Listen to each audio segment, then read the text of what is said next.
started. I want to make sure I'm respectful of everyone's time this evening. It is 5:59, and I would like to welcome each of you to our State of the District address. It's great to see all of you here this evening. I want to take an opportunity not only to thank you for joining us this evening, but also to reflect on the work we've accomplished and focus ahead for Ferguson-Florissant School District. Before we get started, though, I'd like to recognize a few people. I always want to recognize my wife. She's doing her signature. Wave your hand, baby. Give her a hand, y'all. I want to recognize our board and thank each of them for their tireless work for making sure our district is going in the right direction. So if, as I call your name, just please stand and recognize our board president, Dr. Courtney Graves, our board vice president, Mr. Rob Chabot, our secretary, Ms. Connie Carr, our assistant secretary, Ms. Leslie Hogshead, one of our directors, Ms. Jessica Ponder,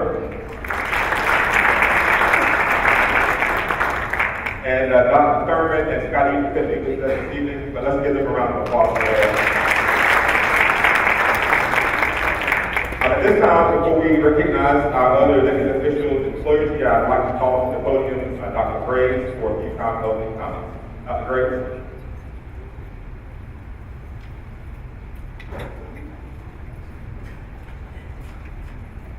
Good evening, everyone. Good evening. On behalf of the Board of Education, I'd like to welcome you to this evening's State of the District event. Dr. Davis is going to share some exciting news with us this evening. As a board member and a graduate of the district, I am so encouraged by the recent results of the district's annual performance report. I am so proud of our students, teachers, and staff as we work together to provide a high-quality education for all of our students. Last year, the board adopted an equity resolution to ensure that the district would use an equity lens for all of our decisions. We have established an equity committee to guide that work. This important work requires all of us working together. I hope you will join me in this work I hope you will enjoy me in this work and complete an equity committee application following the event at one of our computers in the back or on our website. We want your voice at the table. I'm looking forward to a great evening, and now we will have Dr. Davis.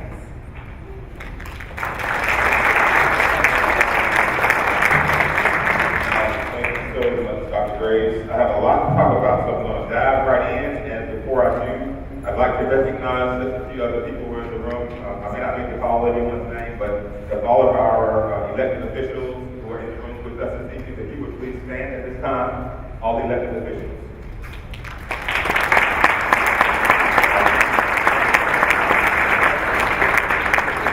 Also, I'd like to recognize our clergy and other community leaders that are here with us this evening. Clergy and community leaders, please stand.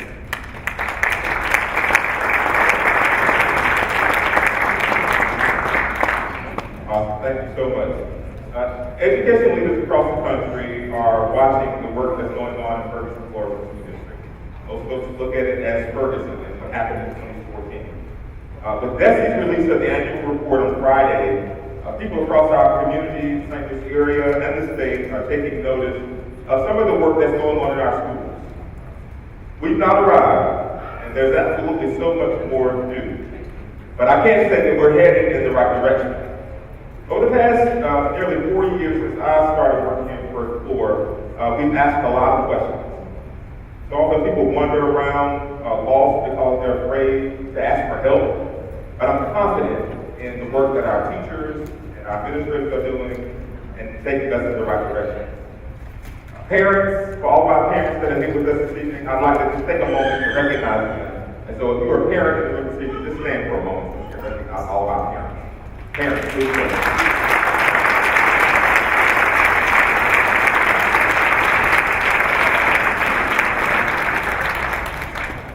I'd like to consider asking your children these questions when you talk with your child about their days at school or when you talk with your child's teacher. Think about these few questions.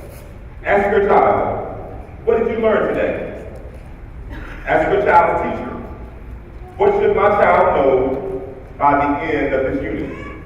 And how did my child do compared to other students in the class? Teachers, all of our teachers that are with us this evening, please stand, teachers. All of our teachers.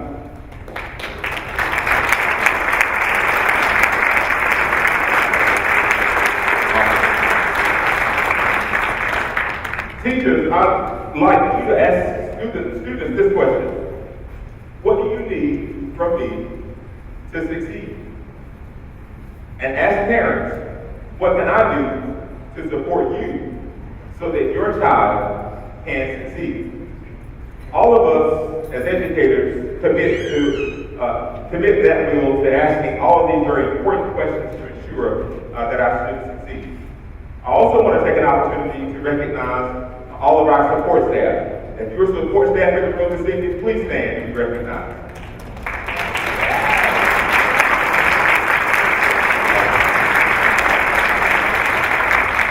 Thank you so much for the work that you do as well. And I'd like for you to also ask students and parents and others what you can do to help students be successful.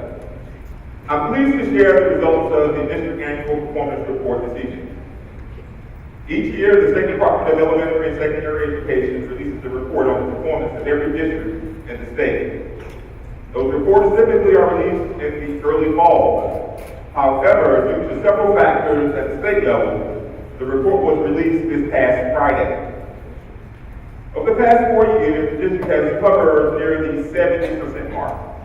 Finally, this year, we're seeing results from the hard work of students, teachers and support staff from across the district, and the APR for 2018 is 92.1%. That is very That's celebrating.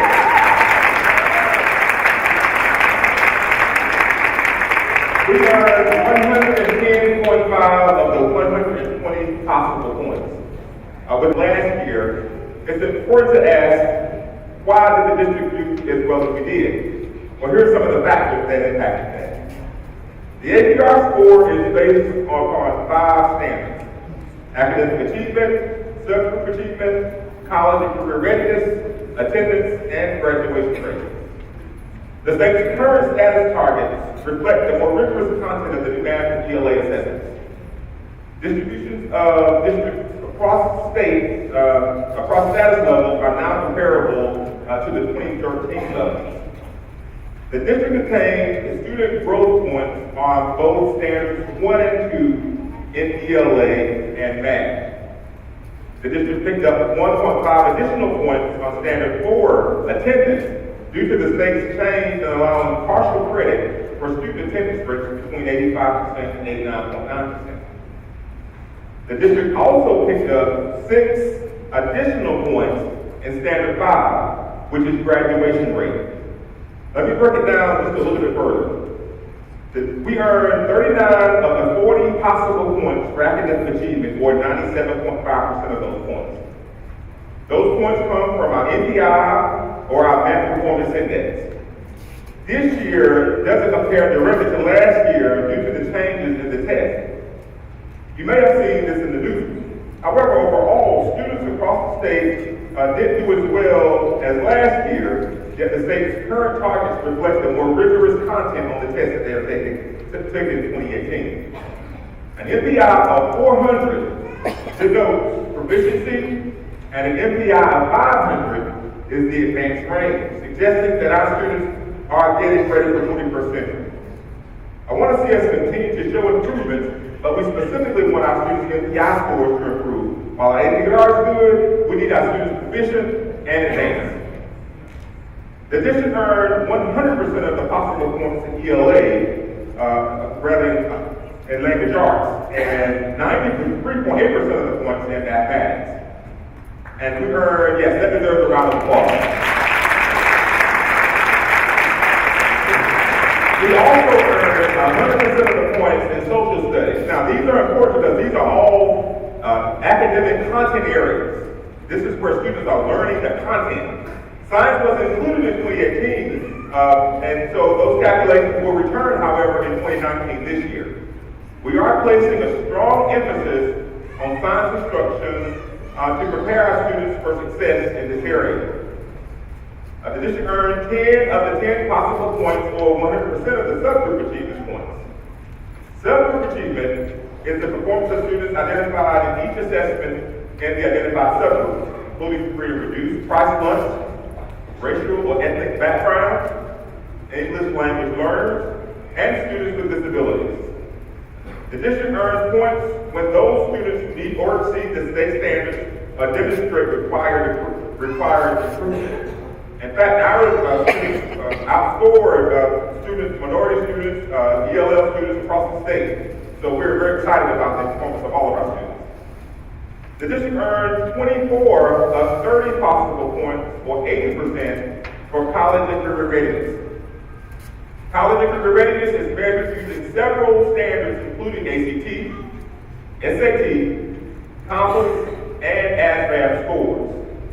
Our lowest performance was in attendance.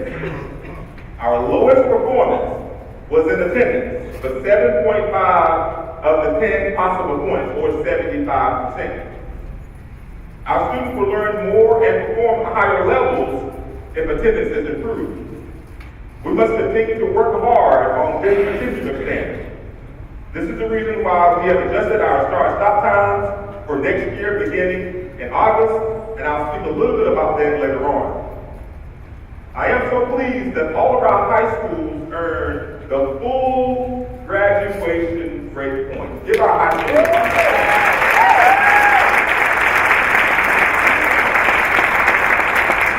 I want to take this opportunity to recognize our three high school principals. Mr. Eric Harris, the FSB, please stand.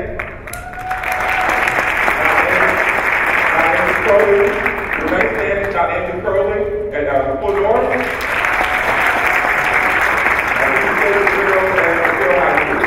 Let's give them a round of applause. Let's go.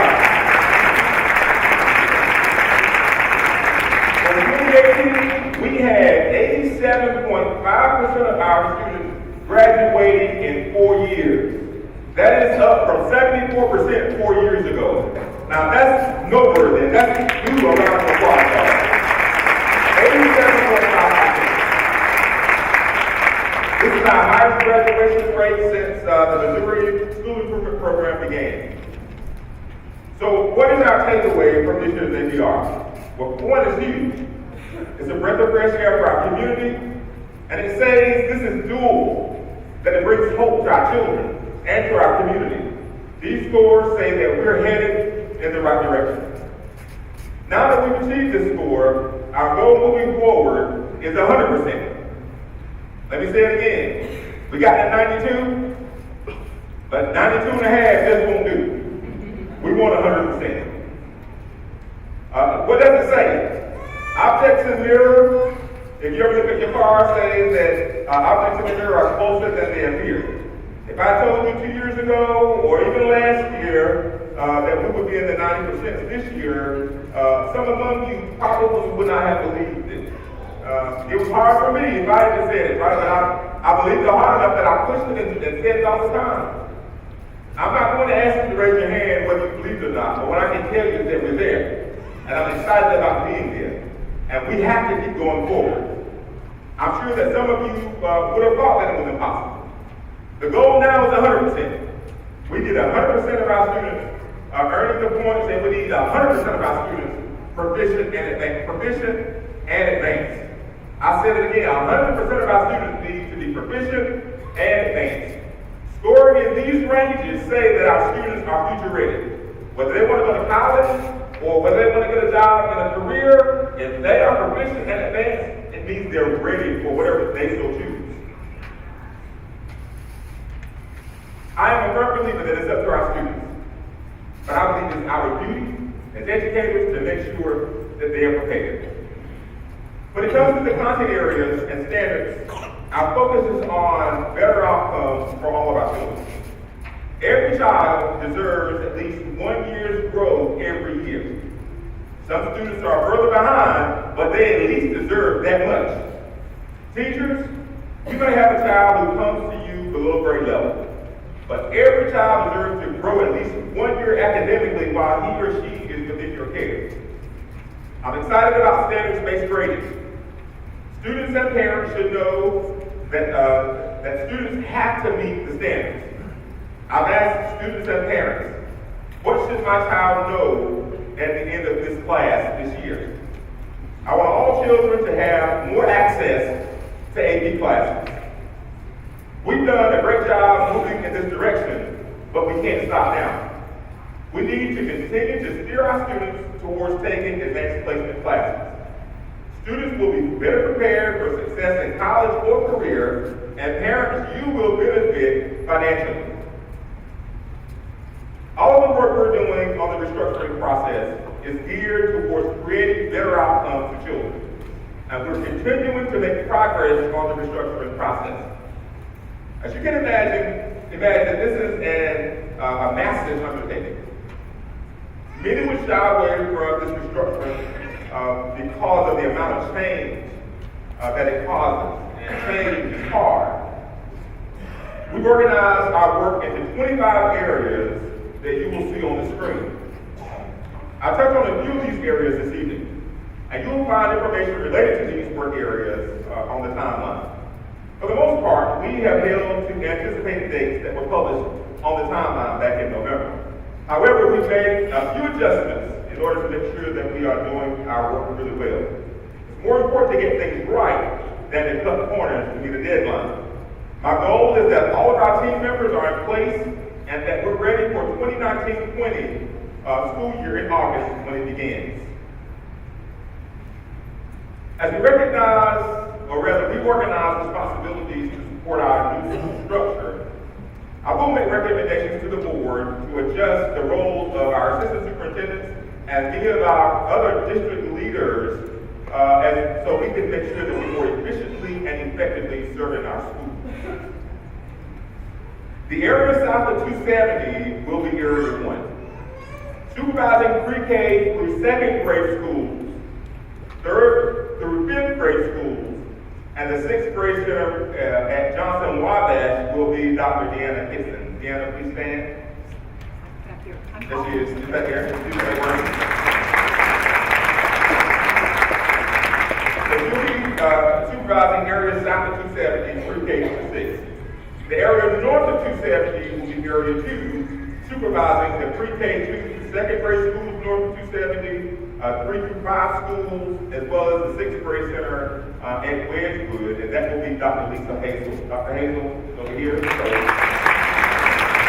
I want you to raise your hands so if you have questions that were done, and you take an opportunity to ask them those questions you may have. Supervising our middle schools and high schools, including the STEAM Academy, and the STEAM Academy at Equalside Berkeley High School will be Dr. Adrian Bland. Dr. Bland.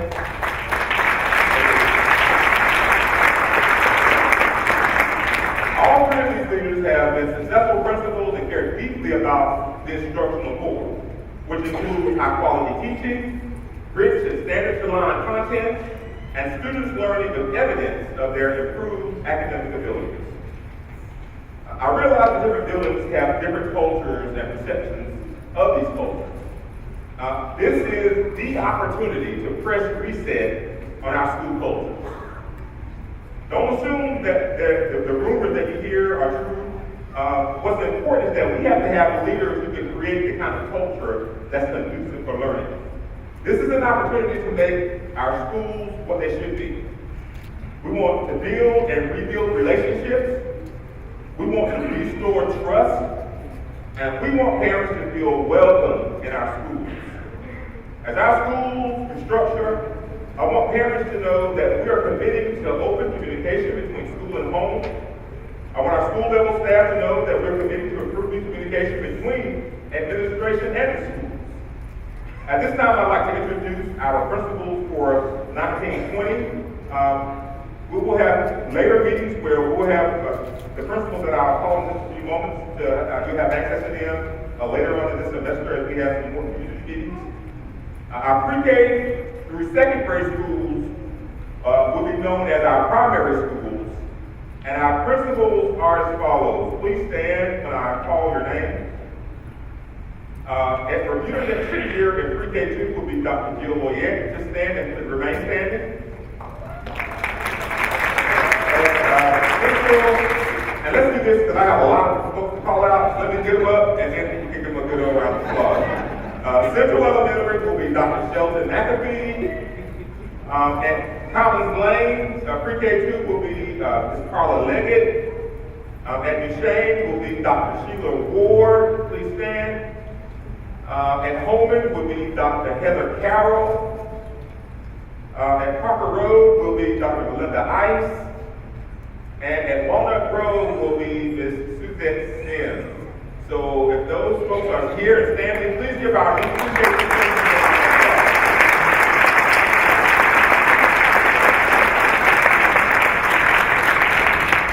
So that's our pre-K2, and that's important, and I'll make notes of that in just a little bit.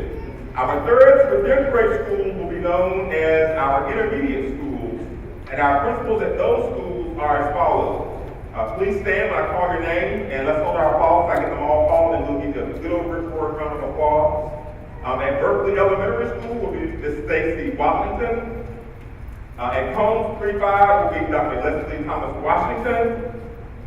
At Griffin will be Dr. Aisha Grace. At Hall Sperry next year will be Dr. Exley Warren. At Lee Hamilton will be Dr. Craig Maxwell.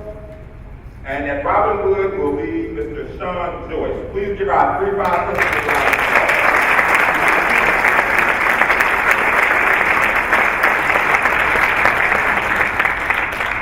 I'm so excited about the opportunities of our sixth grade schools as well. Having sixth grade centers on the middle school campuses promises to ease the transition to secondary school and to increase choices that our students will have. We know that across the nation, sixth grade is a time when students struggle most. Secondly is ninth grade. Sometimes even students who have performed well in elementary school struggle, and we believe strongly that this model will mitigate another barrier to success. Our sixth grade school principals will be as follows. Please stand. I have two of them to call out. At Johnson Wabash will serve all of our students in sixth grade. South of 270 is Ms. Tandy Francois. She will be principal at Johnson Wabash. Please stand. There she is. And at Wedgewood, north of 270 will be Dr. Katie Chambers. She's over here. Those are our two sixth graders.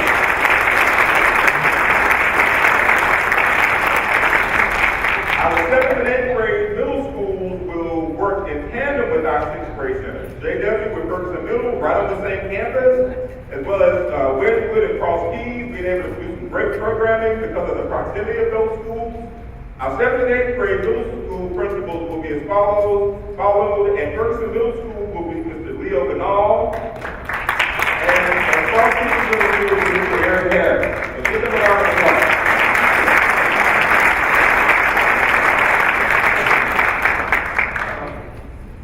Our sixth through eighth grade STEAM Academy principal will remain Dr. Chris Reese. Dr. Reese, please stand. There she is right there. Our 9 through 12 schools will be at McClure High School, Mr. Cedric Gerald. And at McClure North High School will be Mr. Frank Williams. Please stand. Give them a round of applause.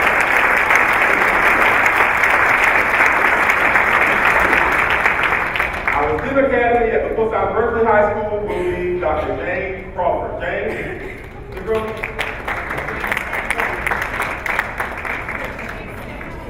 Okay, well, Dr. Crawford, she's been working really hard. In fact, they created a logo, I Choose STEAM High. And so we're excited about her and the work that's going on already with our STEAM High School. I'm so excited also about our Youth Innovation School. And we're in the process now of selecting the principal for that school. We hope to announce that principal as soon as we go through the process and make a recommendation to the board.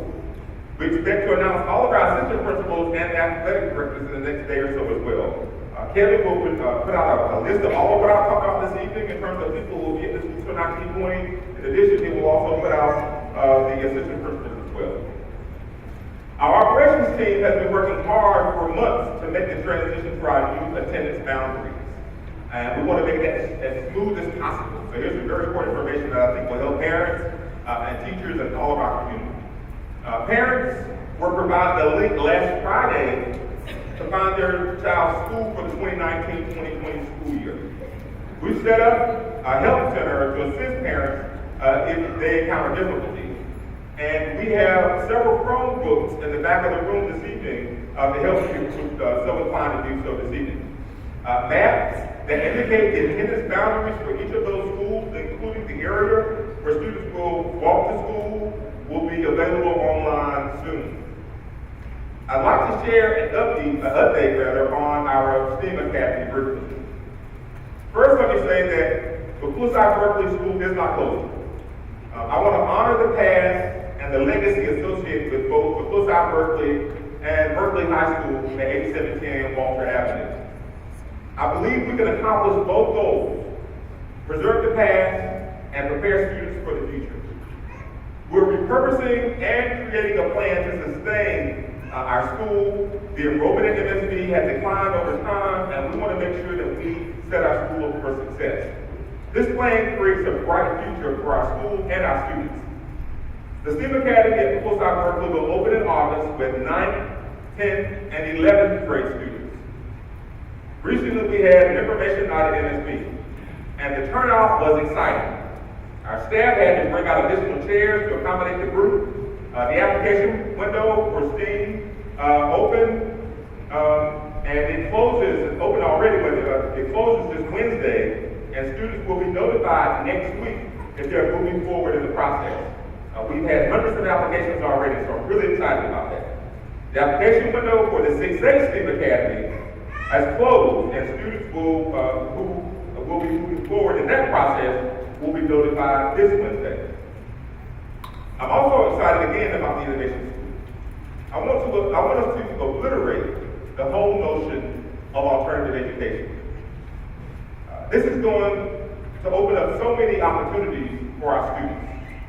Students who need another option to get deeply engaged in their education than in our current model. Recently, we had the opportunity to visit the Met School in Providence, Rhode Island. The Met School is a flagship school for the Big Picture Learning Model. You can go online at bpl.org and look specifically at the BPL model.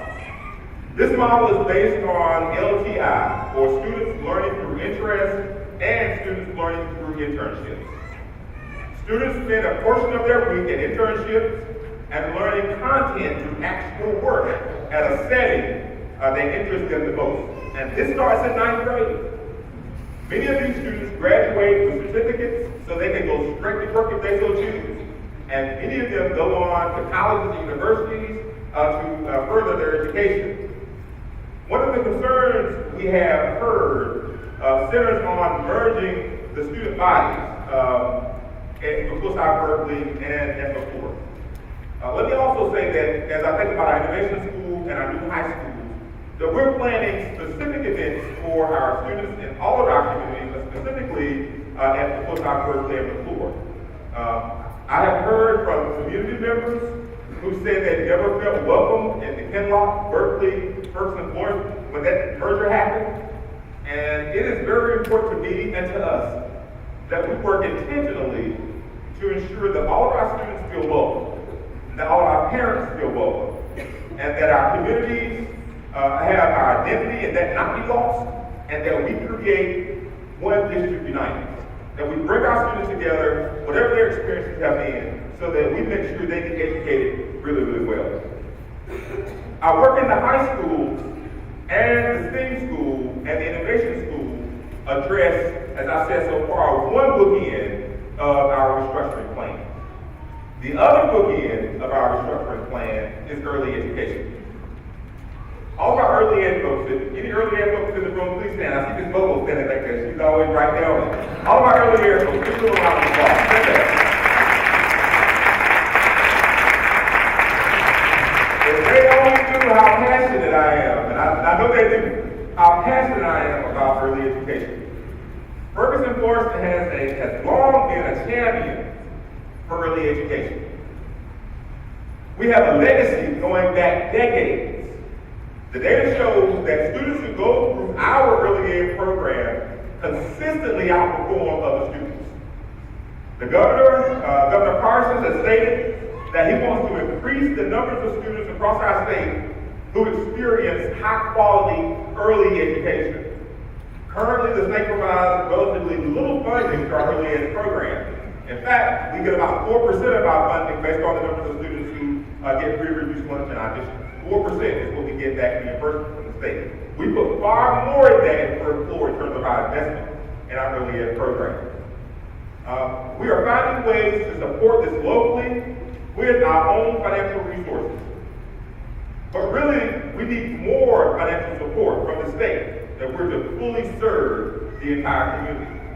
As we expand these opportunities, our current families will begin re-enrollment in March, next month, and we will open enrollment to new students in May.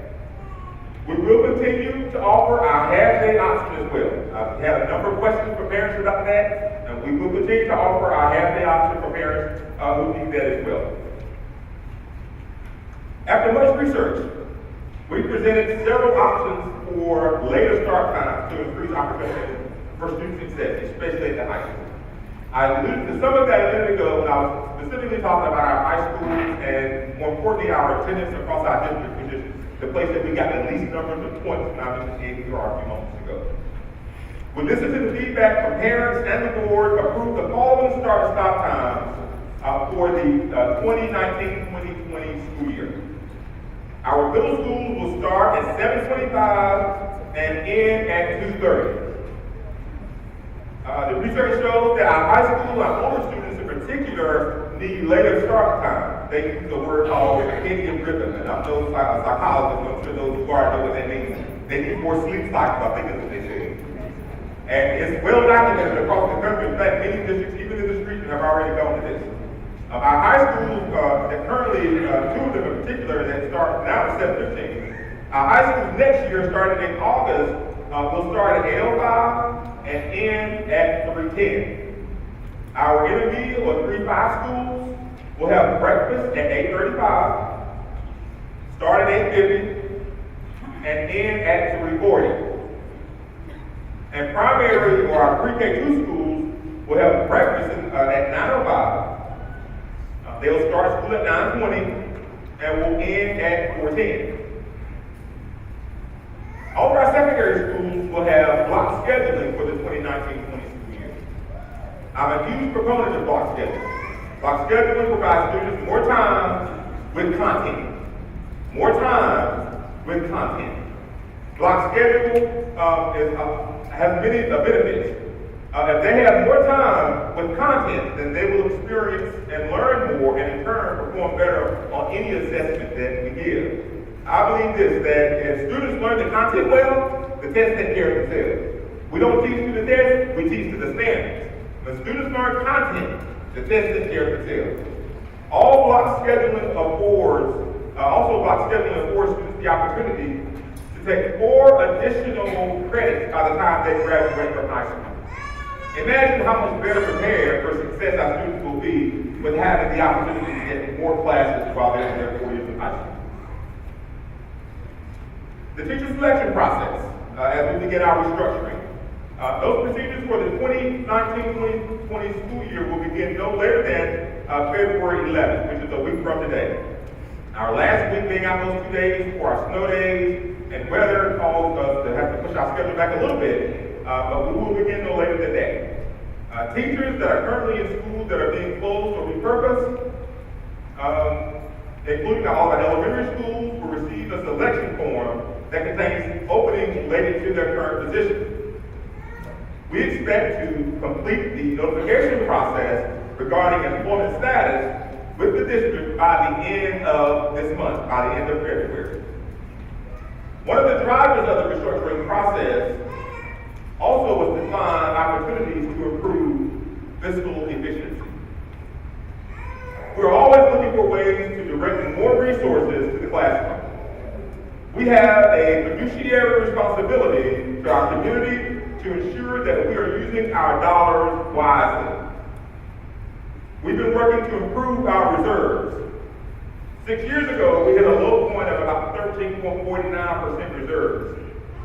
For the past 5 years, we have hovered around 17% or 17.5%.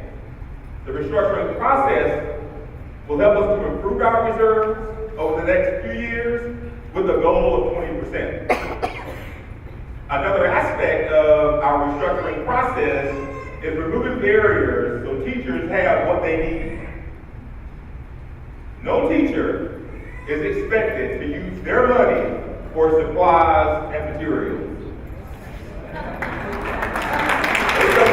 I expect good word on the applause. Let me repeat. No teacher is expected to use their money for supplies and materials. We have the resources. We have the dollars we need to make sure every one of our children get the supplies they need. And I don't want to hear that teachers are using, now if you choose to do something different other than, we have enough money to do everything we need in our classroom. Laura can tell you that we've been working really hard with all of our processes to align dollars so that we've put dollars in the classroom where they're needed, with teachers, with students, and with content.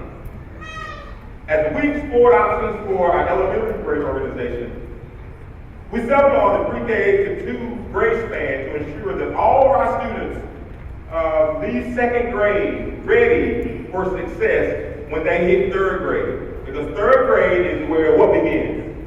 Testing. That is where testing begins. We need to make sure our babies, by the time they hit 2nd grade, are ready for 3rd grade. Senate Bill 319 requires, and this is something that's been in place since the early 2000s, Senate Bill 319 requires that all students should be reading on grade level by the end of 4th grade. Yet many of our students come from homes like mine who grew up with limited resources. We have to guarantee that we set our children up for success. We have to guarantee that we set our children up for success. And so that is one of the reasons the pre-K 2 model is in place, so that by the time students leave 2nd grade, they're ready for that success. We're continuing to use lip sizes to measure student reading levels, just to measure their levels. Doesn't tell us what to do next, but it tells us where students are. We want students reading at 1,300 lexile by the time they enter 9th grade. Now, I said before that 1,300 is college level text. When students graduate, we need to have our children at 1,900, and that is so doable.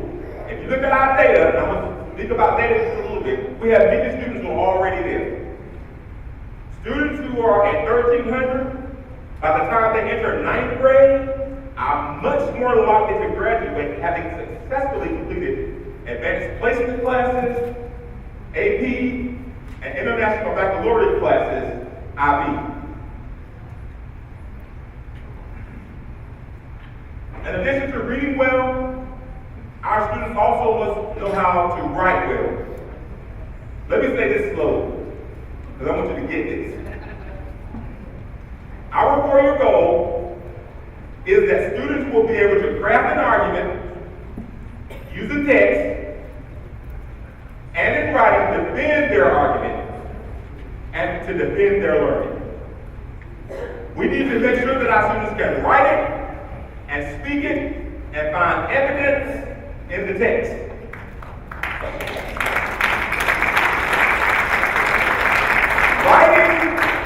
Writing is the seminal marker for deep understanding. Are there any English teachers in the house? Just wave your hand, because you know what I'm talking about. If a student can write it well, they have it. And we need to make sure that our students know how to write extremely well. Students who write well have achieved, in my mind, the apex of learning. And we should send a child out of our high school without that ability. We should never again send our children out without that ability. But it's going to take work. If you heard me speak anytime, you know I love math. I'm a math teacher by training. I absolutely love math. It's at my heart. The foundation of math, however, is number 6. Especially in our elementary schools. Let me say it differently. Adding and multiplying. I didn't say subtracting and dividing. I said adding and multiplying. Number 6. And students having a deep understanding of number 6. The work we're doing in early education will give our students that strong foundation for later success. Let me say it this way. Early math, elementary math, is the critical level. Elementary math is the critical level. In the advent of STEM careers and STEM careers across the globe, mathematics is the foundation. Students who have a deep sense of numbers by the end of second grade will experience success throughout the remainder of their school career and will be ready for post-graduation options, especially in our STEAM and STEM programs. Let me diverge for just a quick moment and quote a study. And we can see this. In fact, we'll put it on my website, Kevin, on the superintendent's blog.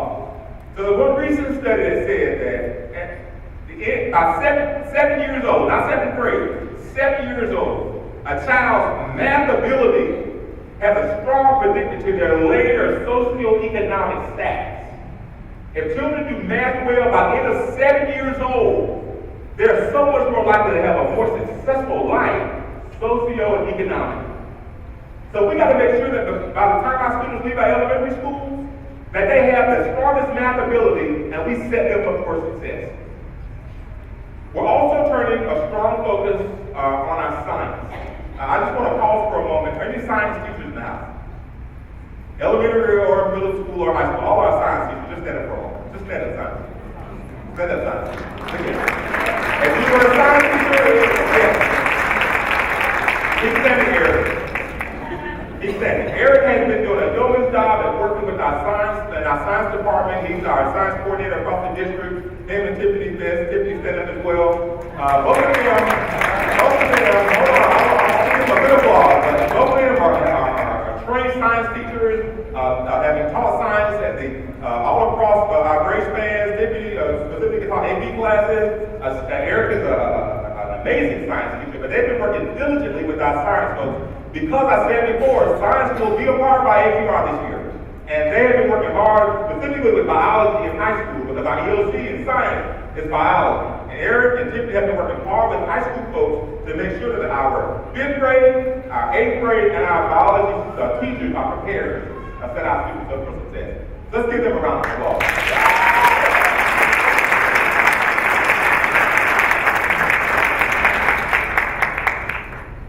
I got 16 minutes. In a word, data. Let the data drive the decisions we make, especially when it comes to what and how we teach children. Let the data speak. People have lots of opinions, but what does the data say? And let's make our decisions based on what the data says about what our children need and how we can support teachers to make sure that that happens. As our schools reorganize this year, we're going to get data teams right with common formative assessments, benchmarks, and other data points. Just today, we had a principals meeting, and we specifically focused on what principles? Data. And we looked at our data from this past year, and they worked on teams. We went deep, and we're going to go even deeper. As we revise our testing calendar using the work of Nancy Love and Paul Bankford, we want to respond to some of the concerns I hear from teachers about the numbers of testing and how often kids are tested. And after a while, they don't even take it serious. And we're going to get that right. But it's going to take your help, teachers, parents, and students to make sure that at our design team meetings, we have your voice so that we can create the best schedule to support what's going on in the classroom. We will have fewer district-initiated benchmarks that will provide teachers, students, and parents with specific data points to fill gaps and to challenge our children's growth. Listen, success takes hard work. Our children have to work hard and put forth the efforts to perform at the highest levels. First, we have to believe that they can. And then they have to put the work in. It doesn't come easy. We have to make sure that our parents and our students understand clearly what children ought to be doing every night. Children ought to have homework. Parents ought to know what students are working on in class each day. It ought to be clear that the Google Classroom and Tyler where children are all the time. We need to make sure children know and their parents know so that we can support each other and making sure that students get what they need. No excuses that students won't do homework. I know some of them won't do it, but the majority of our students do it. And the ones who aren't doing it yet, we keep pushing them until they get it done. We cannot accept mediocrity any longer. We have to make sure that our students and our parents are supported so that our students can work hard to achieve at the highest levels. We have to believe it, and then we have to act upon it. I need all of us to test our own assumptions. Begin saying to yourself, I believe my child and our students are capable of performing at the highest level. I believe our students can make perfect scores on AP tests. I didn't say they had to go to college. I said I believe they can do it. So if they want to be a plumber or a contractor or a physician, they have the skill sets they need to be successful. Many of our schools have begun working with our CIP process to address student needs. As our school staff change, we need to press reset with this valuable tool. CI3T, or Comprehensive Integrated Three-Tier Support, addresses student social, emotional, behavioral, and academic needs. CI3T is an umbrella that covers much of the work that we do. Students receive support at varying levels based on their needs. A student may receive more intensive academic support without increased behavioral support, or vice versa. This approach promises to provide the support to increase our students' opportunities for success. The way to ensure that the work we're doing lasts beyond any of us has to be embedded in the work that we do in policy. Students have to be ready for the next grade level at the end of each year. Soon we'll be presenting to the board some shifts in our policies regarding many different things. One is promotion and retention. I stated publicly that one of the goals of our pre-K2 primary schools is to prepare students for success. We want to make sure that our students are reading, writing, and doing math well by the time they leave second grade. We will not have any more students moving on to third grade until they're ready for success. And that has to be in policy. Our graduation rate, is the highest it's ever been since MSIP 5 began. We must continue to focus on our 4-year, not 5, 6, 7 year, our 4-year graduation rate, and looking at our graduation requirements as well. Starting in 1920 school year, students will have the opportunity to earn more credits while in high school. Next year's freshmen will have the opportunity all the way through their 4 years to earn up to 32 credits in high school compared to currently being able to earn 28 credits. Over the past 2 years, our community has come together to develop a graduate profile. Our committee consisting of parents, students, administrators, and elected officials, and representatives from higher education and business as well, have met to develop what we call a graduate profile. This profile will ensure we align all of our work from early education to graduation so that our students graduate prepared for success in post-secondary life. The committee identified 5 competencies for all of our FFSD graduates. Here are those competencies: communicator, collaborator, innovator, citizen, and master learner. In the coming years, we will identify the skills and knowledge that demonstrate those competencies at each level from senior years all the way back to our early ed program. It just makes sense that all the work we do for our students is focused on preparing them for lifelong success. Whatever their choice is when they leave, they ought to have the skill sets to do it. Committee members created graphics to serve as a visual representation of our graduate profile. We have narrowed those choices to 3 finalists. We received feedback on 3 of these choices, but we'd like to get your feedback from the rest of our stakeholder groups before we come up with a final version of what the graduate profile will look like. You will see in a link on our website how to vote on our graduate profile.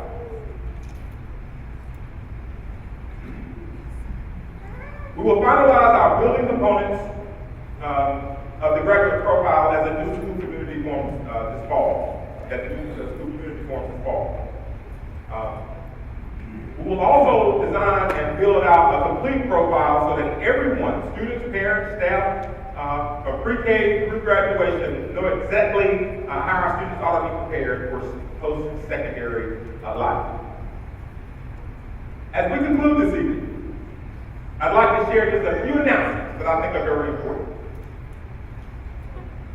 We're pleased to announce the release of the Ferguson-Florissant School District mobile app. Let's give our technology folks a round of applause.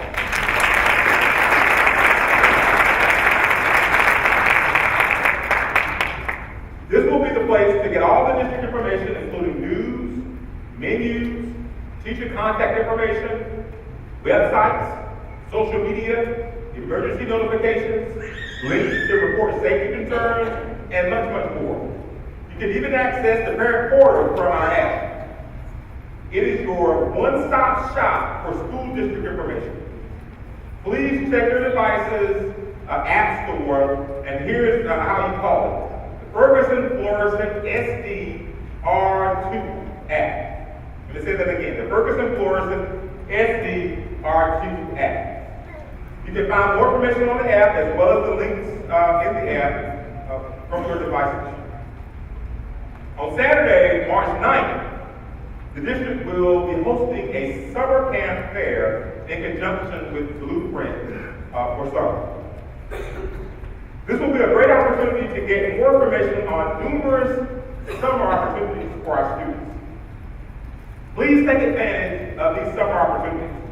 Too often we have students who aren't engaged in the summertime and they experience something we call summer slide. And we want to make sure all of our students have an opportunity to experience success with jobs and work and learning all summer long.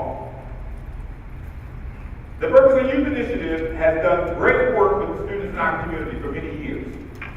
Over the past few months, the district has committed to strengthening the partnership with the Ferguson Youth Initiative. FYI is committed to serving all students in our district. This includes students from the north as well as the southern end of our entire district. Recently, district leaders and FYI leaders met to discuss many ways to partner for the sake of our children. I'm excited to see what the future holds for all of them. I'd like to recognize Mr. Aaron Harris. He's at the back there. Please wave your hand, Mr. Aaron. He's with FYI.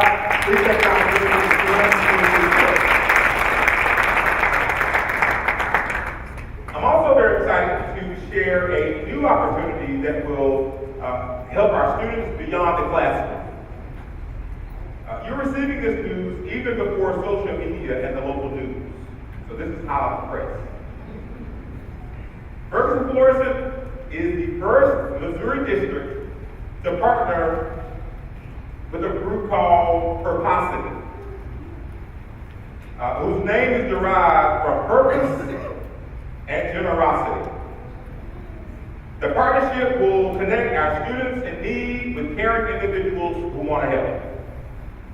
What if you knew of a student who had a simple need like shoes, a comforter, or clothing to help make sure their lives are easier at home, and in turn, more successful in the classroom? Purposity is a new app that you can get right on your cell phone to connect to our FFSD student needs in our community. FFSD needs to build a community of at least 500 student supporters before we can fully launch into helping all of our students.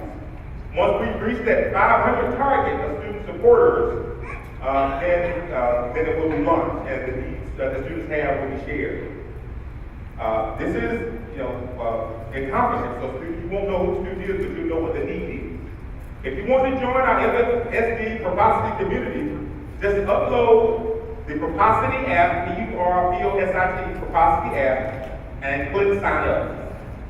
There's a link in your program that you'll get, or rather at the table in the back, that'll give you more information. I would also like to share that I've had several conversations with parents in the community, and this may get another So please listen well. We want your input. So we will be taking an opportunity to look specifically at solutions to the many obstacles that interfere with our students' education. But we know it goes with challenges. We will have we'll have a survey specifically asking parents and students and teachers and our stakeholders about school uniforms. This is a survey. Make sure your voice is heard in the survey. Watch for the uniform survey that's coming soon. It's a survey to respond to some of the questions and concerns that have come to me from different sources regarding uniforms throughout our district. Our communications team will work to improve their experience and make sure that the resource for the survey is easily available online. We'll look at the survey, look at the results, and make decisions based on what our stakeholders tell us. I did not say we had a recommendation, I said we'll do a survey. Please make sure your voice is heard.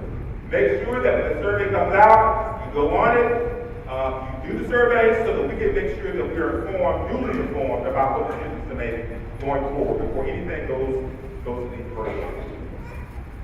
We've covered a lot of ground this evening. And we've really just skimmed the surface on many of the topics that I could have gone deeper on. But I'm excited about the work ahead. With so many changes, I realize that this can be an anxious time. But my hope is that as more details fall into place, your enthusiasm will grow.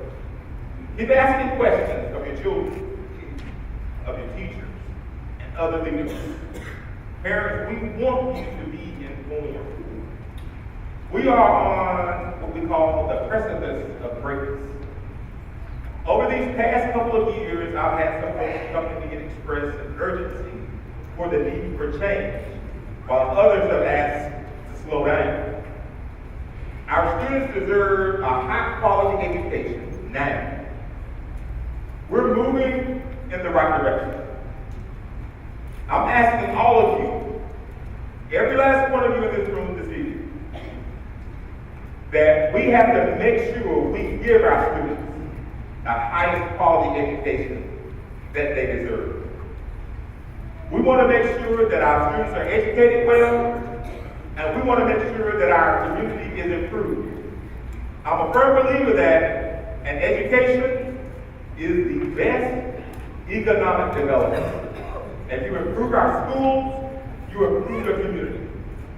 When people move to a new community, one of the first questions they ask is, how are your schools? And then I'm talking about private schools or parochial schools. We're talking about public schools. And we're improving our public schools. A 92.1 is just the beginning of the greatness that our students are able to achieve. And I, the board, and all of us need your help in joining us to make sure that all of our students get educated well. We can only do it together. I can't do it alone, nor can the board, nor can you. It's going to take us working as one vision united as we press onward to excellence. I thank each of you for your time this evening. I'll be around, and the board will be around for more questions you may have. But thank you so much for your time. I have 16 seconds remaining. Have a good night.